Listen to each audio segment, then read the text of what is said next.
Mga ka-sports, kagaya ng ating pinag-usapan sa last video kung sa NBA merong World versus USA, what if sa SEA Games naman meron tayong SEA All-Stars versus Philippines? At paano kung hindi pa Team A ng Gilas ang lumaban, kundi itong Team Asia, mga young Gilas score natin palagba o iyak na lang ulit ang Thailand? Yan po ang pag-uusapan natin ngayon. Kung trip mo po ang ganitong content, paiwan ng follow at pa-subscribe na din. Tara po, simulan na natin. Mga ka-sports, kung hilig ninyong bumili ng mga Gilas jersey, Gilas accessories at mga gamit na pang basketball habang nanonood po kayo sa aking mga videos, kindly check this basket on this lower part ng ating video at magpa-pop up yung ating mga items sa gilid. Mga legit po yung mga items dyan, and see to it po na makabili po kayo ahead of time kasi meron po yung mga discounts and mga promos depende po sa seller. And also, kunting suporta din as a content creator po. Salamat! Mga ka-sports, matagal nang sinabi ng ibang bansa na kaya na raw nilang banggain ang Pilipinas sa mundo ng basketball. Pero ang hindi nila alam, hindi pa nga full power ang Gilas minsan. Kasi nga, may tinatawag tayong Team A, Team B at Developmental Core. At itong lineup na ito, kahit hindi sila pinaka-main Gilas roster, grabe pa rin ang kanilang firepower. Mga ka-sports, dito tayo sa frontcourt monsters. Simulan natin sa frontline si Kevin Kiambao or mas kilala natin KQ. Napakataas ng kanyang IQ, isang playmaker, shooter at court vision na pang-international.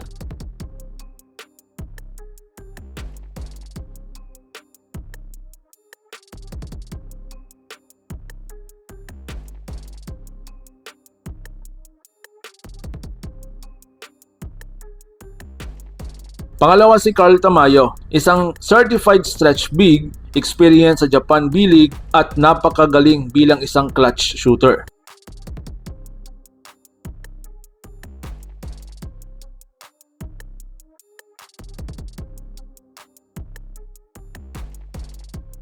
Sumunod si Arven Tolentino, isang deadly shooter, may physicality at may killer mentality.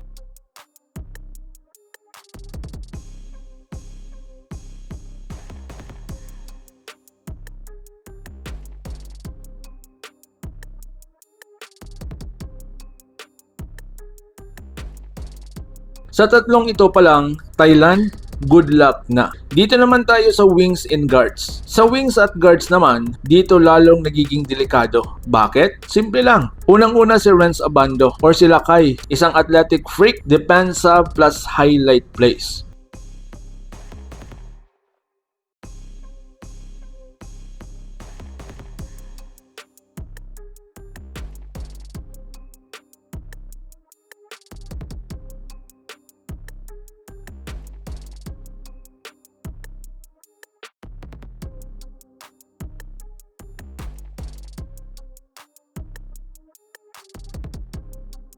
Pangalawa si JD Kagulangan, isang utak ng team, composure, may winner mentality.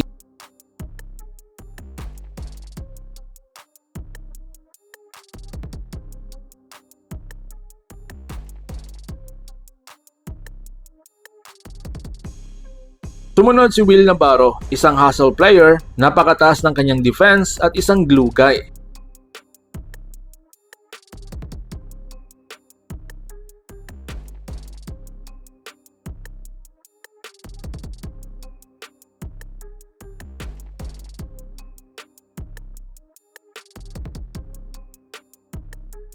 And next si Javi Albano at Bilanghel, mga certified shooters, facilitator at composure.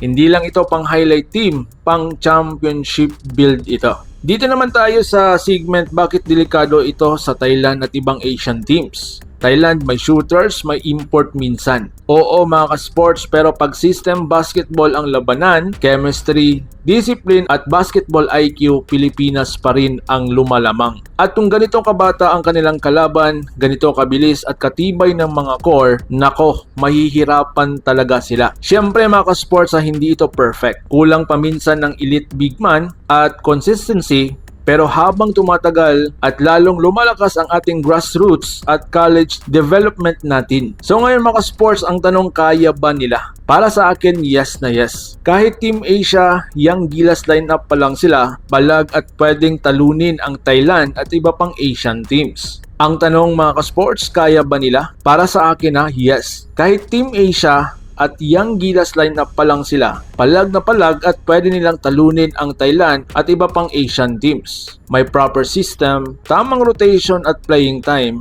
Pilipinas pa rin ang magwawagi. Kung ikaw mga ka-sports, pipili ka ba ng ibang players para sa Team Asia lineup? Comment mo sa baba ang iyong hinaing at don't forget to like, share and subscribe para sa mas marami pang Gilas updates. Laban Pilipinas puso, so paano? Ingat po kayo.